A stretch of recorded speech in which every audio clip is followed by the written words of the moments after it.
Le silence pesait plus lourd que le rôti sur la table, un silence assourdissant qui résonnait dans chaque recoin de notre salle à manger parisienne. Chaque rire étouffé, chaque chuchotement complice, chaque regard échangé entre les membres de ma famille me transperçait comme des aiguilles glacées.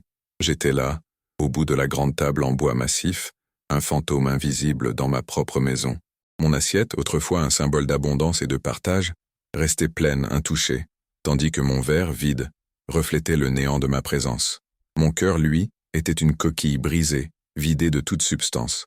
C'était le dîner d'anniversaire de ma belle-fille, Chloé, qui célébrait ses 25 printemps aujourd'hui. Elle rayonnait, un sourire éclatant illuminant son visage, entouré de sa mère, ma femme Isabelle, de son frère Thomas et de ses grands-parents maternels. Ils formaient un cercle chaleureux, un îlot de bonheur dont j'étais irrémédiablement exclu. Et moi, j'étais un simple spectateur, un intrus dans ce tableau familial idyllique. Depuis des mois, cette froideur m'enveloppait, une chape de glace qui s'épaississait chaque jour un peu plus. Un mur invisible, fait de non-dits et de jugements silencieux, s'était érigé entre nous, me coupant du monde que j'avais patiemment construit. La raison de cette mise au ban, une phrase, lancée un soir de dispute qui résonnait encore dans les profondeurs de mon âme comme un glas funèbre, martelant ma conscience. Votre femme a fait ça. C'était ma belle-mère, Madame Dubois, qui l'avait prononcé, un venin distillé avec une précision chirurgicale, chaque mot imprégné d'une intention malveillante. Elle parlait d'Isabelle, ma femme, la femme que j'aimais d'un amour inconditionnel, celle pour qui j'avais tout sacrifié, mes rêves, mes ambitions, ma propre identité. Mais ce qu'elle disait n'était pas la vérité, pas toute la vérité, et ce mensonge insidieux, cette demi-vérité perfide, avait empoisonné chaque recoin de notre vie, chaque interaction, chaque pensée. J'avais essayé désespérément de parler, d'expliquer, de me défendre, de déconstruire cette toile d'araignée de calomnie. En vain, leurs regards étaient des lames affûtées, leur silence des condamnations sans appel, des verdicts prononcés sans procès. Chloé, ma belle-fille, celle que j'avais élevée comme ma propre fille depuis ses 5 ans, celle que j'avais aimée et protégée plus que tout, me regardait maintenant avec une distance glaciale, une indifférence qui me déchirait l'âme. Ses yeux, autrefois remplis d'amour, de confiance et d'admiration, étaient maintenant des miroirs reflétant le mépris, le doute et une profonde déception.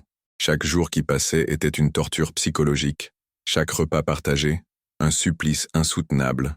Je me sentais étouffé par cette injustice criante, par ce poids écrasant de leur jugement implacable, par cette solitude abyssale. Je voyais Isabelle, ma femme, essayer de faire bonne figure, de maintenir une façade de normalité, de préserver les apparences pour le bien de la famille. Mais je savais qu'elle souffrait aussi, en silence, rongée par cette accusation infondée qui la rabaissait et la salissait. Elle ne comprenait pas pourquoi je ne me battais pas plus fort pour nous, pour notre honneur, pour la vérité. Mais comment se battre contre des fantômes, contre des mots qui avaient pris racine dans leurs esprits, devenant des vérités inébranlables? Ce soir, alors que Chloé, inconsciente du drame qui se jouait, soufflait ses bougies d'anniversaire, je me suis promis que ça allait changer. Je ne pouvais plus vivre dans cette prison de silence, de reproches et de suspicions. J'allais briser ce mur d'incompréhension, coûte que coûte. Je devais la vérité non seulement pour moi, mais aussi pour Isabelle, et paradoxalement pour notre famille tout entière. Le moment était venu. Mon cœur battait la chamade dans ma poitrine. Une tempête se préparait en moi, prête à éclater. Je sentais une force nouvelle monter en moi, une détermination inébranlable, une rage froide. Je devais parler. Je devais révéler ce que personne ne savait, ce que j'avais gardé secret pendant si longtemps, pour les protéger, pour préserver leur innocence. Mais ce secret, cette protection bien intentionnée, était devenue notre prison, notre bourreau silencieux. Je devais les libérer, même si cela signifiait tout détruire avant de pouvoir reconstruire, même si cela impliquait de faire face à une douleur encore plus grande. La main tremblante, j'ai posé ma fourchette sur la table. Le bruit métallique, infime dans le brouhaha ambiant, a résonné dans le silence de mon isolement, attirant l'attention. Tous les regards se sont tournés vers moi, enfin. Des regards interrogateurs, agacés, certains même empreints d'une pointe de curiosité. C'était ma chance, ma seule chance de tout changer, de reprendre le contrôle de ma propre histoire. J'ai pris une profonde inspiration, sentant l'air froid remplir mes poumons, purifiant mon esprit. La vérité, aussi douloureuse soit-elle, devait éclater au grand jour, pour que nous puissions enfin respirer, pour que je puisse enfin respirer. Mon regard s'est posé sur Chloé, puis sur Isabelle. Leurs visages, Leurs expressions, leurs âmes, étaient des livres ouverts pour moi. Je devais être fort. Pour eux, pour nous. J'ai ouvert la bouche, sentant les mots se former, lourds de sens, prêts à exploser, à déverser leur torrent de révélations. Le dîner, la fête, tout allait basculer dans l'instant. Je le savais, et j'étais prêt à affronter les conséquences, quelles qu'elles soient, aussi terribles soient-elles, car la vérité, même amère, est toujours préférable au mensonge, à l'illusion. Et ce soir, la vérité allait enfin être révélée, dans toute sa brutalité. Le poids de ce secret m'avait écrasé pendant des mois, me privant de mon souffle, de ma joie de vivre. Chaque jour était un fardeau insupportable, chaque nuit une insomnie peuplée de cauchemars. Je revoyais la scène, les visages accusateurs, les murmures incessants, les chuchotements malveillants. « Votre femme a fait ça ?» Cette phrase, prononcée avec tant de conviction par ma belle-mère, avait semé le doute, la discorde, la désintégration. Et moi, j'avais laissé faire. J'avais laissé cette graine de poison germer, grandir, s'épanouir, étouffer tout ce que nous avions construit avec tant d'amour et de dévouement. Mais plus maintenant. Je ne pouvais plus supporter ce silence assourdissant, cette indifférence blessante, cette injustice flagrante. J'étais un homme brisé, oui, mais pas vaincu. J'allais me battre, non pas avec des poings, mais avec la vérité, la seule arme capable de percer les cœurs endurcis, de briser les chaînes de l'ignorance. J'ai regardé ma belle-mère, Madame Dubois, celle qui avait allumé la mèche de cette bombe à retardement. Son visage était impassible, ses yeux perçants, emplis d'une satisfaction malsaine. Elle savourait ma détresse, ma solitude, ma déchéance.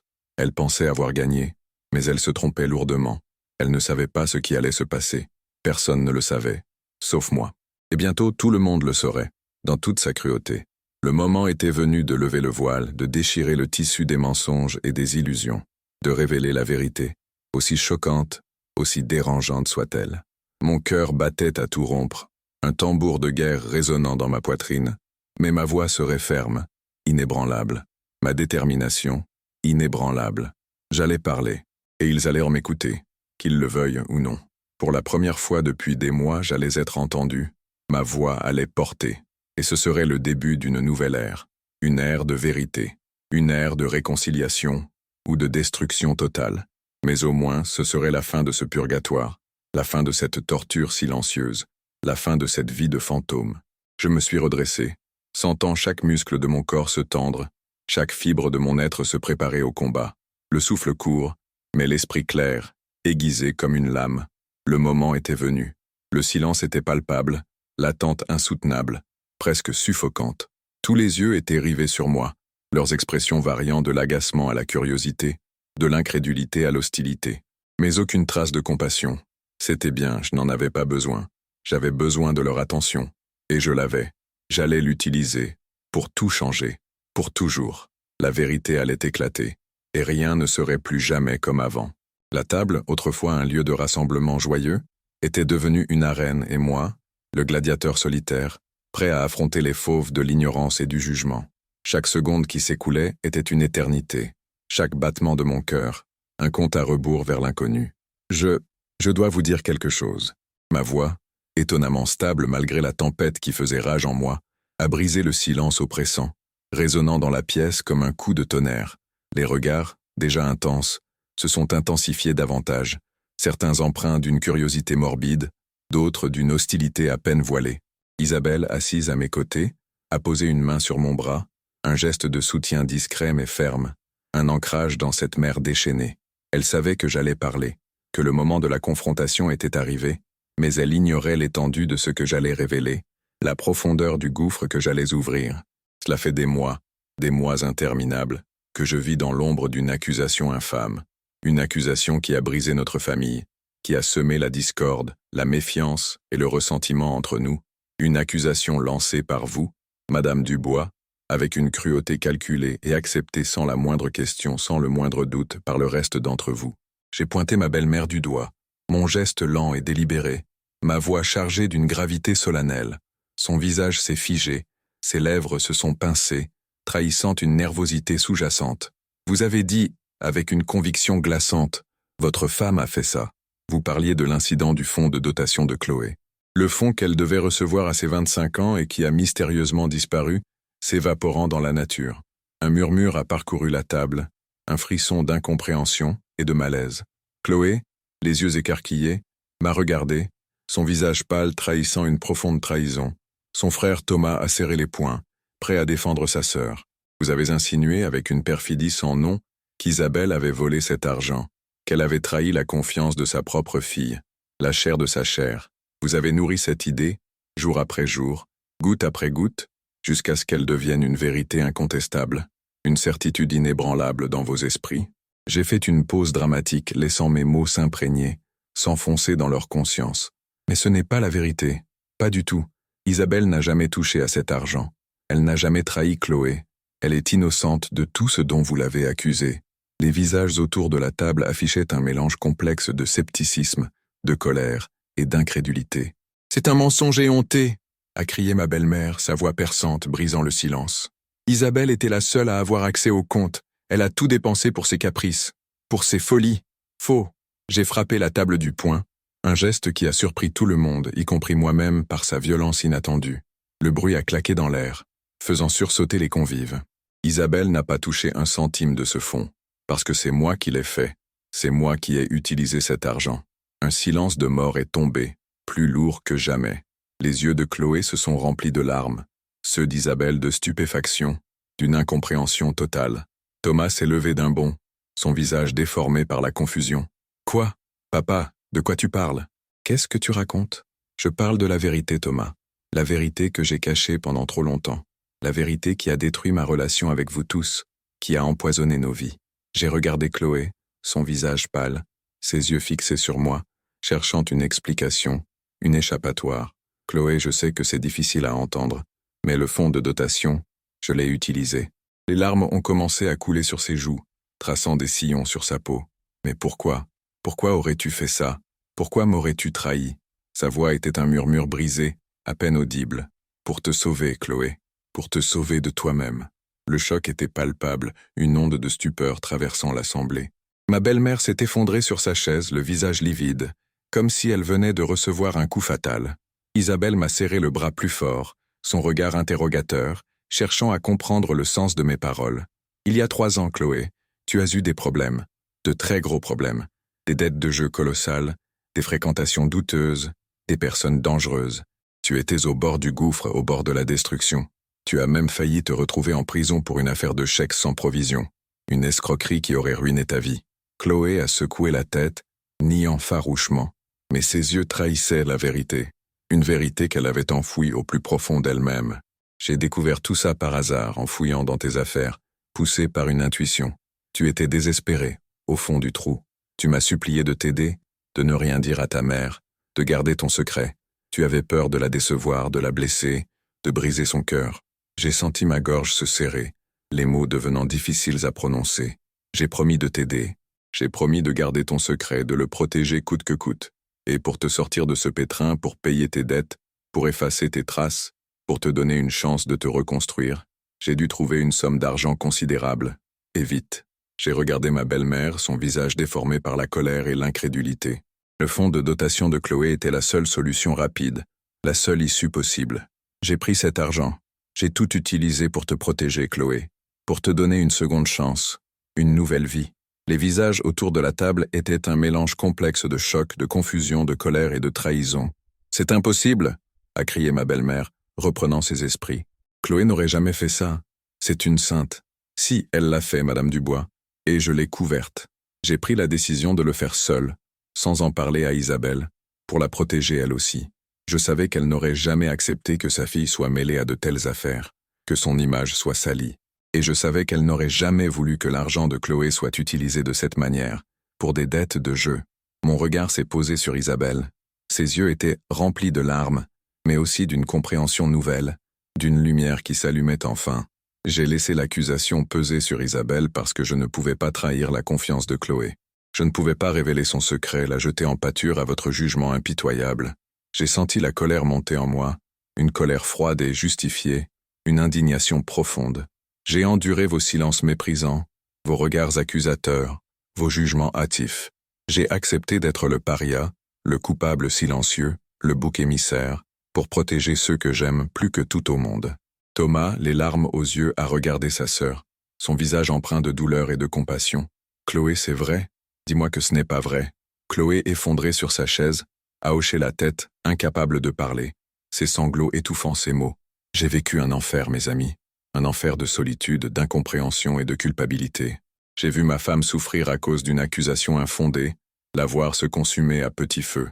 J'ai vu ma belle-fille s'éloigner de moi, me haïr, me rejeter, alors que je l'avais sauvée de la destruction. Ma voix a tremblé, chargée d'émotions. Et tout ça, pourquoi? Pour un secret qui nous a tous détruits, qui a déchiré notre famille. J'ai pris une profonde inspiration sentant le poids de mes mots. Mais ce soir, c'est fini. Le secret est révélé. La vérité est là, nue, implacable. Et maintenant, c'est à vous de décider ce que vous en ferez. C'est à vous de choisir entre la haine et le pardon, entre le mensonge et la reconstruction. Le poids de mes mots flottait dans l'air, lourd, palpable, écrasant. Personne n'osait parler. Leurs visages étaient des masques de stupeur, de confusion, de honte. La révélation était trop brutale, trop inattendue, trop dérangeante. Ils avaient tous cru à la version facile, à la coupable désignée, à la solution de facilité. Ils avaient tous jugé sans savoir, sans chercher à comprendre, sans se poser la moindre question. Et maintenant, la vérité les frappait de plein fouet, les laissant sans voix, sans défense. Je me sentais vidé, épuisé, mais aussi étrangement libéré. Le fardeau que j'avais porté pendant si longtemps venait de s'envoler, laissant derrière lui un vide immense. La douleur était toujours là, mais elle était différente. C'était la douleur de la vérité, pas celle du mensonge. Isabelle a serré ma main, son regard rempli d'une tendresse infinie, d'une compréhension profonde. Elle ne m'en voulait pas. Elle comprenait. Elle avait toujours cru en moi, au fond d'elle. Et maintenant, elle avait la confirmation de mon amour inconditionnel. J'ai regardé Chloé.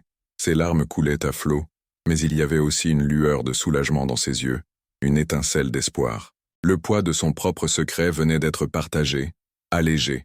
Elle n'était plus seule. Elle n'était plus obligée de vivre dans la peur constante que la vérité éclate. Mais la réaction de ma belle-mère était différente. Son visage était déformé par la rage, par la fureur. Elle ne pouvait pas accepter que son jugement ait été erroné, que sa version des faits ait été un mensonge, une calomnie. Elle cherchait désespérément un moyen de se défendre, de rejeter la faute sur quelqu'un d'autre. Mais il n'y en avait pas. La vérité était là, nue, implacable. Et elle était dévastatrice, anéantissante.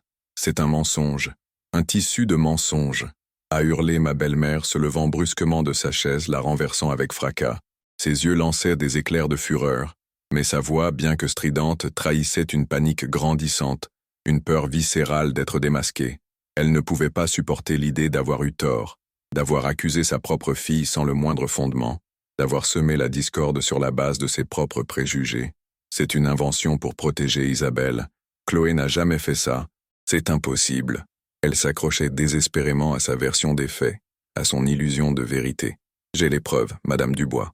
J'ai sorti de ma poche intérieure une petite clé USB, un objet insignifiant en apparence, mais lourd de révélations. Les relevés bancaires détaillés, les courriers des huissiers de justice, les menaces des créanciers, les messages échangés. Tout est là, enregistré, daté, incontestable. J'ai tout gardé, précieusement, au cas où la vérité devrait un jour éclater. Le silence est revenu, plus lourd encore, un silence de mort qui pesait sur chaque âme présente. Le visage de ma belle-mère est devenu cendre, ses traits se sont figés dans une expression de terreur. Elle savait que je ne bluffais pas, elle savait que la vérité était là, incontestable, irréfutable, prête à la consumer. Chloé, qui était restée prostrée, le visage enfoui dans les mains, a levé la tête. Ses yeux, rouges et gonflés par les larmes, se sont posés sur la clé USB, puis sur moi, cherchant une confirmation, une explication. « Papa », sa voix était à peine un murmure, un souffle brisé. « Je suis tellement désolé. » Pour tout, elle a éclaté en sanglots, un sanglot profond, déchirant, mais aussi étrangement libérateur. C'était le cri d'une âme tourmentée qui trouvait enfin le chemin de la rédemption. Thomas s'est approché d'elle, l'a prise tendrement dans ses bras, la serrant fort. « Pourquoi tu n'as rien dit, Chloé? Pourquoi tu nous as caché ça? Pourquoi nous as-tu laissé croire le pire ?» Sa voix était pleine de douleur, mais aussi d'une compassion infinie, d'un amour fraternel inébranlable. J'avais honte, Thomas. J'avais tellement honte de mes erreurs, de mes faiblesses, et j'avais peur, peur de vous décevoir, peur de tout perdre, peur de votre jugement. Elle a regardé Isabelle, ses yeux implorants. « Maman, je suis tellement désolée pour la douleur que je t'ai causée. » Isabelle, les larmes aux yeux, l'a serré fort contre elle. Un geste d'amour inconditionnel. « Mon amour. » Ces mots étaient un murmure, un pardon silencieux. La scène était déchirante, mais nécessaire. C'était le début de la guérison, le premier pas vers la réconciliation. Et vous, Madame Dubois, vous avez préféré croire au pire. Vous avez préféré détruire notre famille, la déchirer de l'intérieur plutôt que de chercher la vérité, de vous poser la moindre question. J'ai senti une pointe d'amertume dans ma voix, une rancœur tenace. Vous avez jugé Isabelle, vous l'avez condamnée sans appel, sans la moindre preuve, juste sur des rumeurs infondées et des préjugés tenaces. Ma belle-mère a reculé, son visage se tordant de rage et de honte, une expression de défaite gravée sur ses traits. Elle n'avait plus de mots, elle était démasquée, et c'était insupportable pour elle, une humiliation publique. Et moi, j'ai laissé faire. J'ai laissé cette injustice s'installer, s'enraciner. J'ai laissé ma femme souffrir en silence, la voir se consumer à petit feu. J'ai laissé ma belle-fille s'enfoncer dans la culpabilité, la voir se haïr. J'ai regardé Isabelle, mes yeux remplis de remords. Je suis désolé, ma chérie. Je n'aurais jamais dû te laisser porter ce fardeau seul. J'aurais dû parler plus tôt, affronter la vérité. Isabelle a secoué la tête, un sourire triste sur les lèvres. Tu as fait ce que tu pensais être juste, Philippe. Tu as protégé Chloé, et je t'en suis reconnaissante.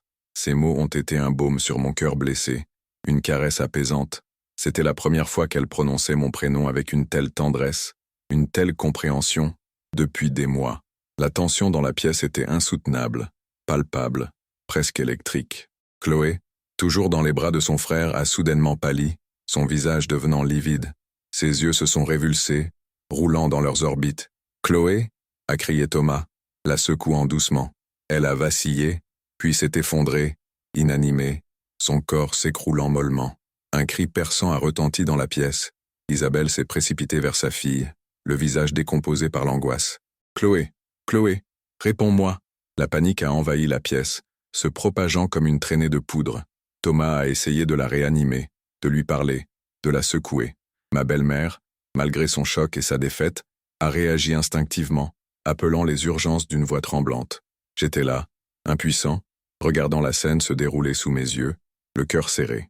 La vérité avait éclaté, et elle avait eu des conséquences dévastatrices, imprévues. Mais c'était la seule voie possible, la seule issue. Quelques minutes plus tard, qui m'ont semblé une éternité, les sirènes ont retenti au loin, se rapprochant. Les pompiers et le SAMU sont arrivés en trombe, envahissant la pièce. Ils ont pris en charge Chloé avec professionnalisme, l'ont stabilisée, lui ont prodigué les premiers soins. Elle avait fait un malaise vagal, probablement dû au choc émotionnel intense qu'elle venait de subir. Ils l'ont emmenée à l'hôpital pour des examens complémentaires, par précaution. Isabelle et Thomas sont partis avec elle, leur visage marqué par l'inquiétude. La pièce s'est vidée, ne laissant que ma belle-mère et moi. Le silence était pesant, chargé de non-dits, de reproches silencieux, de regrets.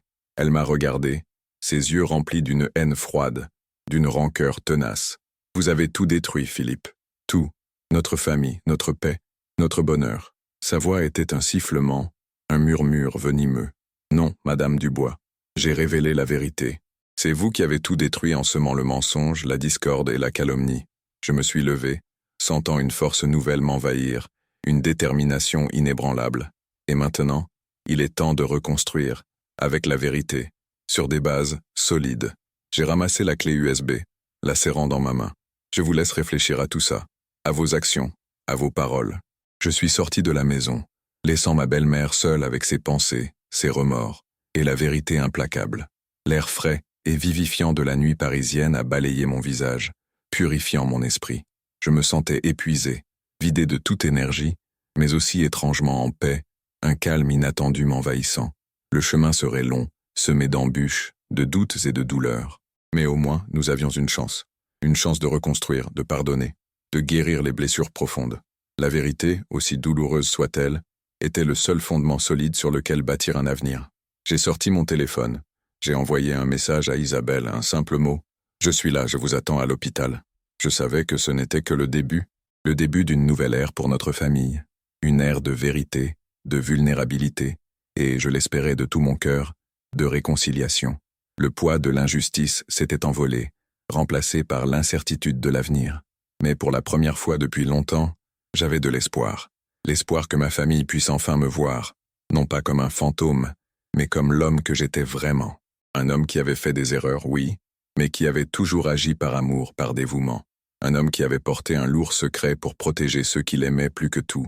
Un homme qui, enfin, avait trouvé la force de révéler la vérité, même si cela signifiait tout faire exploser, tout remettre en question. Et maintenant, nous allions affronter les conséquences ensemble. En tant que famille. Une famille brisée, certes, mais une famille qui avait une chance de se reconstruire sur des bases solides. Des bases de vérité et de pardon. La nuit était profonde, mais une lueur d'espoir brillait à l'horizon, une promesse de jours meilleurs. Le chemin serait long, mais je n'étais plus seul. Et ça, c'était le plus important.